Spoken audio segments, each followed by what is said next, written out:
네, 오늘 오전 열린 제70주년 광복절 경축식에서 박근혜 대통령이 경축사를 발표했습니다. 어제 아베 일본 총리의 담화와 북한의 목함지뢰 설치 부인 주장이 나온 가운데 박 대통령의 경축사에 담긴 대일 대북 메시지를 자세하게 좀 짚어보겠습니다. 네, 두 분의 전문가 나오셨습니다. 홍현익 세종연구소 수석연구위원 그리고 양기호 성공회대 일본학과 교수 나오셨습니다. 네, 안녕하십니까? 안녕하십니까? 네. 자, 어제 바로 아베 담화가 발표가 됐었기 때문에 오늘 이 박근혜 대통령의 경축사에서 대일 메시지 어떤 수위로 어떤 내용이 나올까 많은 주목이 됐었습니다. 우리로서는 아쉬운 부분이 적지 않은 것이 사실이다. 또 역대 내각의 입장을 밝히는 것은 주목한다면서 앞으로 좀 행동으로 보여달라 이런 메시지가 나왔는데 어떻게 보셨습니까? 역시 이제 이전에 무라야마 담화에 비교해서는 상당히 좀 후퇴한 그런 감을 지울 수가 없거든요.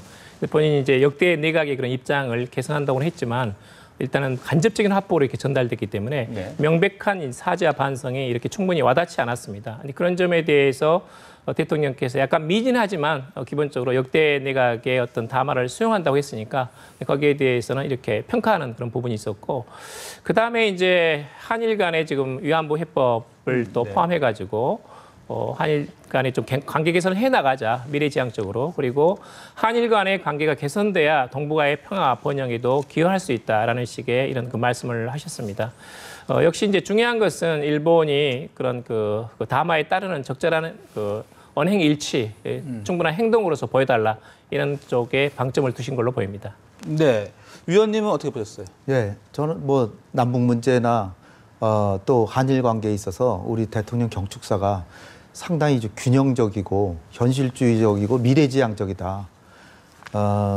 그 상당히 실리를 추구하고, 예, 이제 한국 외교가 그야말로 현실에 기반을 해서 미래를 바라보는 쪽으로 지금 방향을 제시하고 있다. 그래서 아주 잘된 경축사다, 저는 이렇게 보고요. 네. 저도 아베의 어저께 담화를 보고 굉장히 좀 분노를 느꼈는데, 네. 사실 전 분노감까지 들었는데, 왜냐하면 교묘하게 피해가고 일본 사람들의 교활한 그런 기회주의적인 그 어떤 책임 회피, 그리고 한국보다 지금 국력이 앞섰다는 그런 자만감에서 비롯된 한국에 대한 무시, 식민 지배에 대해서는 전혀 발언을 안 하고, 또 그 침략을 했다고 하면서도 침략의 주체가 없는 남의 얘기하듯이 네. 하고, 사과에 대해서는 우리 역대 정부가 계속 사과를 해왔다라고 그러면서 앞으로는 안 할 거라는 걸 암시하는 듯한, 이래서 저는 굉장히 제 개인적으로 기분이 안 좋았는데, 기시다 비상이 우리 윤병세 장관에게 전화도 걸어오고 사전에 연설문도 우리 정부에 전달을 하고, 나름대로 일본이 그 아베 자체의 어떤 속내보다는 그래도 좀 나은 네. 그런 내용이었다라고 우리가 평가를 하면서 지난 2년 반 사이에 한일 간의 불편했던 관계를 이제는 조금은 극복해 나가는 그런 모습이 보이는 것 같습니다. 그래서 미래지향적으로 일본에게 이렇게 해달라라는 청유형으로 얘기를 하면서 우리의 국익에 입각한 안보나 경제 문제에 있어서는 향후에 한일 관계가 불편한 걸로 인해서 손해를 보지 않겠다는 걸 챙기고 계시기 때문에 네. 좀 굉장히 바람직한 경축사가 됐다, 네. 이렇게 봅니다. 네. 저도 어제 그 아베 담화 보면서 좀 네. 너무 답답했었는데 그에 비해서 박근혜 대통령은 아쉬운 부분이 적지 않은 것이 사실이다. 그리고 또 말씀하신 대로 미래지향적인 이런 긍정적인 표현들을 많이 썼다, 이렇게 볼 수 있겠습니까? 지금은 이제 임기 2년 반 넘도록 이게 네. 지금 한일 정상회담조차 제대로 못 열고 있거든요. 이것은 이제 한국 측으로 본다면 뭐 여러 가지 대일 원칙 외교의 그런 아주 중요한 부분도 물론 있지만, 당연한 부분도 있지만, 동시에 이제 그로 인해서 한국 외교가 약간 그런 뭐랄까 외교 위기론도 나오고 있고, 그다음에 여러 가지 남북 관계, 한일 관계를 풀지 못하면서 나오는 이런 초기에 어떤 대통령 외교 구상이 제대로 지금 진척되지 않고 있는 부분이 있거든요. 근데 그런 점에서는 관계 개선을 위한 분명한 메시지는 던졌다고 봅니다. 네. 그런데 이제 아까 말씀하셨다시피 사실 어떤 식의 표현이냐면 러일 전쟁을 통해 가지고 이런 동남아 각국에 용기를 주었다, 이렇게 표현이 나오는데, 사실은 이제 아시다시피 이게 러일 전쟁이라는 게 한국은 이제 을사 보호조약이 돼가지고 외교권을 박탈당하는 거거든요. 일본의 보호국이 됐습니다. 그리고 이제 독도 문제도 처음으로 이제 일본에서 러일 전쟁 계기로 해서 편입을 시키고, 그런 이제 한국으로서 굉장히 고통스러운 식민지 역사의 출발인데, 그걸 가지고 이제 용기를 줬다는 그런 표현이라는 것은 적절하지 못하고요. 그다음에 위안부 문제에 있어서도 위안부에 그냥 전시 여성이 여러 가지 고통을 당했다는 그런 표현이 있는 반면에 또 아래쪽에는 어떤 용어를 쓰냐면 일본이 이제 전시 여성의 어떤 성폭력을 예방하기 위해서 여러 가지 많은 노력을 하고 있다는 것을 또 자화자찬을 해놨어요. 그런 점에서는 역시 아베 다마 자체는 상당히 조금 여러 가지 부족하다, 여러 가지 조금 함량 미달이다 이렇게 조금 말씀드릴 수밖에 없습니다. 궁금한 것은 말씀하신 것처럼 어제 발표된 아베 담화가 여러 문제점을 내포하고 있음에도 불구하고 박근혜 대통령의 어떤 비판 수위는 생각보다 높지 않았던 것 같은데요. 그 배경은 어떻게 볼 수 있을까요? 역시 이제 지금은 한일 관계 개선해야 됩니다. 더 예. 이상 이제 정상회담을 이루기에는 조금 시간이 많이 남아 있지 않고 특히 예를 들면 위안부 해법 같은 것은 어떻게든 이게 만들어 가지고 지금 이번 저기 경축서까지 생각하면 이건 한 4번째 언급하셨습니다. 3.1절 8.15, 3.1절 8.15 해서. 그래서 적어도 위안부에 대해서는 한일 양국이 해법을 만들어내야 된다는 굉장히 강한 이런 애착을 갖고 계시고 그걸 토대로 해가지고 한일 정상회담을 하고 한중일 정상회담을 할 필요가 있다라는 생각을 하시고 계십니다. 예, 예. 그리고 이제 적어도 내년 4월이면 총선입니다. 어떤 식의 위안부 해법이 나와도 한일 양국이 전부 다 비난을 받게 돼 있거든요. 그리고 내년 하반기에는 이제 대권 경쟁이 시작되고 그런 점에서는 여러 가지 외교적인 또는 내정엔 또 마찬가지지만 임기 적어도 하반기가 시작됐기 때문에 연말까지는 어떤 식으로 구체적인 성과를 내면서 조금 더 한 발짝 도약할 수 있는 어떤 그 발판을 만들어야 할 그런 시점이 와 있거든요. 예, 예. 그런 것들이 많이 이제 고민을 많이 하셨다고 봅니다. 그러니까 연말까지는 이 위안부 문제에 대해서 해결 방안을 도출해야 할 필요성이 있다라는 건데 과연 그게 가능할 것이냐가 궁금한 부분이거든요. 물론 뭐 오늘 일본 강요들이 또 야스쿠니 신사 참배하고 예, 예. 위안부 문제 우리 양 선생님 말씀하셨듯이 참 기만적으로 우리를 또 더 실망시켰는데 네. 근데 일단 우리의 자세를 말씀드리면 지금 한국하고 중국이 거의 이제 협력해서 일본을 몰았단 말이죠. 과거사 문제에 있어서. 그런데 그럼에도 불구하고 한일 정상회담은 안 됐지만 중일 정상회담은 2번이나 됐어요. 그리고 지금 9월 초에 전승절 기념일 행사에 우리 대통령께서 저는 가시라고 보지만 그 아베도 간다는 겁니다. 그러면 또 3번째 정상회담이 있잖아요. 그럼 만약에 그 중일 관계가 좋아지는 가운데 한일 관계만 안 좋으면 우리만 고립되는 거죠. 그리고 더군다나 일본하고 미국 관계 매우 좋거든요. 물론 우리도 10월 16일 날 한미 정상회담도 예, 하지만 그다음에 한중일 삼각관계에서도 그렇지만 한미일 삼각관계에 있어서도 어떻게 보면 미국은 냉철하게 보면 일본 쪽에 더 가깝습니다. 왜냐하면 일본은 지금 중국을 견제한다는 미국의 전략에 적극 부응하고 있고 네. 우리는 그 원칙적으로는 동의하지만 중국하고도 우호 관계를 가지려고 하고 있기 때문에 미국으로서는 일본을 더 선호할 수밖에 없는데 한일 관계 안 좋아지면 결국은 한중일 삼각관계 또 한미일 삼각관계에서 고립되니까 예, 예. 우리로서 빨리 이 문제를 매듭해서 제가 보기엔 크게 봐서 투트랙 기조는 계속 갈 것 같아요. 과거사 문제에 있어서는 아베가 계속 이런 식으로 가면 예. 계속적으로 원칙에 입각해서 이의 제기를 하고 이 문제를 해결해 나가는 노력을 보이겠지만 그렇지만 정상회담을 해서 이 한일 관계의 불편함이 한국의 국익을 해치지는 않게끔 하는 관리를 하실 게 분명합니다. 따라서 위안부 문제는 좀 더 진전을 가져올 가능성이 크고요. 한일 정상회담은 안 되더라도 한중일 삼각 정상회담을 우리가 의장국이니까 한 11월쯤 개최해서 한일 간의 불편한 관계가 우리의 국익에 누가 안 되도록 관리를 하실 것이라고 저는 예측합니다. 네, 그 치밀한 어떤 외교적인 계산이 필요한 시점이다 이런 생각이 드는데요.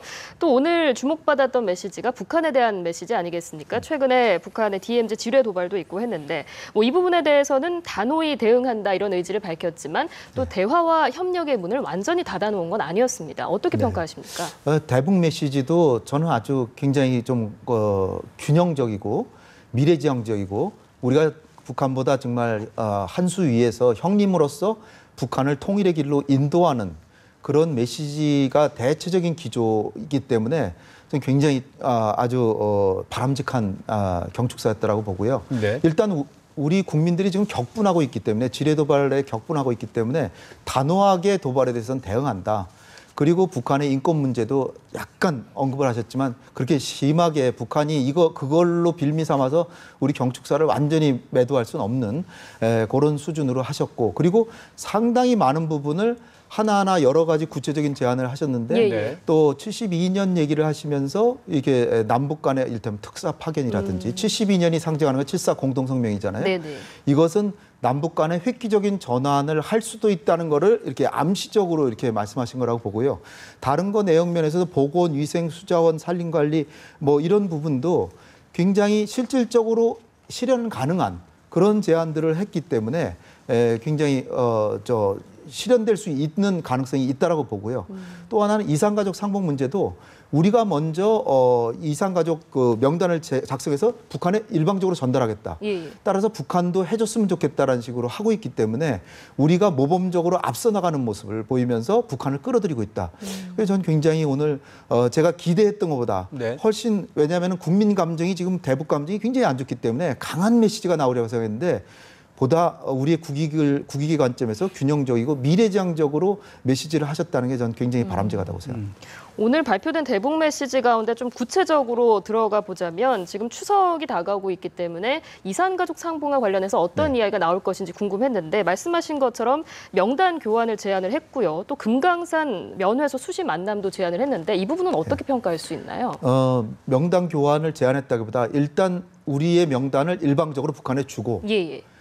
북한도 줬으면 좋겠다. 그것이 연내됐으면 좋겠다라고 하신 걸로 봐서 지금 국민 감정으로 이산가족 상봉은 온 국민이 바라지만 그렇죠. 지금 너무 이산가족 상봉에 얽매여서 대북 기조를 지금 좀 양보적으로 할 필요는 없다. 그런 수준에서 구체적으로 이산가족 상봉을 하자 이렇게 말씀은 안 하셨는데 어쨌든 이게 굉장히 우리가 하면 할 수 있는 행동이니까 모범을 보이고 북한도 기대한다. 그리고 금강산 면회소를 활용한다고 하는 건 북한이 그렇게 염원하고 있는 금강산 관광 재개하고 연결될 수 있기 때문에 암시적으로 북한이 도발하면 단호히 응징하겠지만 대화와 협력의 길로 나온다면 북한도 그 경제 발전을 할 수 있는 길이 열릴 것이다 이런 식으로 유도하고 있다는 측면에서 굉장히 그 잘된 그 제안이다 그렇게 생각합니다. 네. 그런데 북한이 바로 어제입니다. 그 목함질의 매설을 부인하고 나섰고 네. 또 오늘은 뭐 대북 심리전 방송을 중단하지 않으면 무차별 타격을 가하겠다라고 위협을 해왔거든요. 네. 북한의 이 광복절 바로 전날 또 오늘 이런 발표를 하고 있는 의도 어떻게 보십니까? 네, 북한의 목함질의 얘기도 사실 정말 국민의 한 사람으로서 격분할 상황인데 워낙 예상이 됐던 겁니다.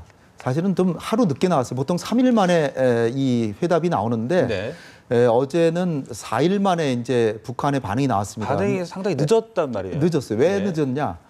왜냐하면 우리의 증거가 워낙 결정적이고 왜냐하면 지대가 우리 쪽이 높은데 북한에 비가 왔다 그러더니 그 지대가 넘어올 수가 없고 그 통문이라고 하는 그 철조망이 그 바닥에 그 목함질의 높이를 보건데 그거를 통과해서 써내려왔다고 하더라도 통과하기가 어렵거든요. 그렇게 보면은 북한이 매설한 게 워낙 분명하기 때문에 저는 실소가 나오더라고요. 또 그 국제사회에 자기네들이 도발을 일삼는 나라가 아니라는 걸 변명은 해댔지만 만나서 얘기해 보면 하나하나 다 우리가 다 반박할 수 있는 거고 그리고 사실 묵은인 얘기까지 막 하고 막 어거지들이 많기 때문에 북한으로서는 그걸 인정했다가는 전 세계에 또 도발했구나 하는 게 찍히기 때문에 그렇게 했다라고 하지만 만들어 내려다 보니까 늦어졌다 이렇게 보시는 거죠. 그렇죠. 그러니까 우리 증거가 워낙 확실해서 이를테면은 천안함 폭침 발표를 한 2달 뒤에 했거든요. 그때는 당일날 나왔습니다. 그런데 뭐 이를테면